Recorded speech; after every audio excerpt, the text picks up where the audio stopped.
एक बार की बात है, एक छोटे से शहर में एमिली नाम की एक लड़की रहती थी। बहुत छोटी उम्र से ही एमिली के बड़े सपने थे और दुनिया में बदलाव लाने की तीव्र इच्छा थी। वह दृढ़ता की शक्ति में विश्वास करती थी और अपने रास्ते में आने वाली किसी भी बाधा को दूर करने के। एमिली का परिवार अमीर नहीं था और सफलता के अवसर उसके शहर में सीमित थे। हालांकि उसने अपनी परिस्थितियों को अपने भविष्य को परिभाषित करने से मना कर दिया। वह जानती थी कि शिक्षा उसके सपनों को अनलॉक करने की कुंजी है, इसलिए उसने लगातार अध्ययन किया। यहाँ तक वित्तीय कठिनाइयों का सामना करने के बावजूद एमिली एक प्रतिष्ठित विश्वविद्यालय के लिए छात्रवृत्ति प्राप्त करने में सफल रही। वह दृढ़ संकल्प और आशा से भरे दिल के साथ शहर चली गई। हालांकि उसने जल्द ही महसूस किया कि उसने जो रास्ता चुना था वह आसान नहीं था। अविचलित एमिली ने अपने प्रोफेसरों और सहपाठियों से पुस्तकालय में देर तक रहने और अपनी समझ बढ़ाने के लिए अध्ययन समूहों का गठन करने में मदद मांगी। उसने आत्मसंदेह या असफलता के भय को अपने ऊपर हावी नहीं होने दिया।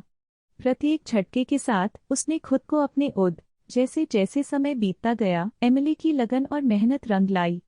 उसने न केवल अकादमिक रूप से उत्कृष्ट प्रदर्शन किया बल्कि अपने सहपाठियों के लिए प्रेरणा का स्रोत भी बनी। उनका सकारात्मक दृष्टिकोण और अटूट दृढ़ संकल्प संक्रामक थे, दूसरों को खुद पर और अपने सपनों पर।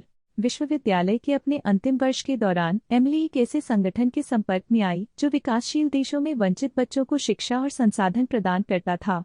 इसने उसके दिल की गहराई में एक राग मारा, उसे उसकी खुद की विनम्र शुरुआत की याद दिलाई। उन्होंने इन बच सम्मान के साथ स्नातक होने के बाद एमिली संगठन में शामिल हो गई और दूरदराज की गांवों की यात्रा की, स्कूलों की स्थापना की और उन बच्चों को पढ़ाया जिनकी पहले कभी शिक्षा तक पहुंच नहीं थी। उन्हें भाषा की बाधाओं से लेकर सांस्कृतिक अंतर तक कई चुनौतियों का सा। जैसे जैसे साल बीतते गए, एमिली की कोशिशें रंग लाने लगी। उसने जिन बच्चों को पढ़ाया उनमें ज्ञान और आत्मविश्वास बढ़ा और उनके समुदाय फलने फूलने लगे। अपने द्वारा किए जा रहे प्रभाव को देखकर एमिली ने महसूस किया कि उसकी यात्रा केवल अपने सपनों को प्राप्त कर। एमिली की कहानी कई लोगों के लिए प्रेरणा बन गई और उन्हें सम्मेलनों और कार्यक्रमों में बोलने, अपने अनुभव साझा करने और दूसरों को अपनी क्षमताओं में विश्वास करने के लिए प्रेरित करने के लिए आमंत्रित किया गया।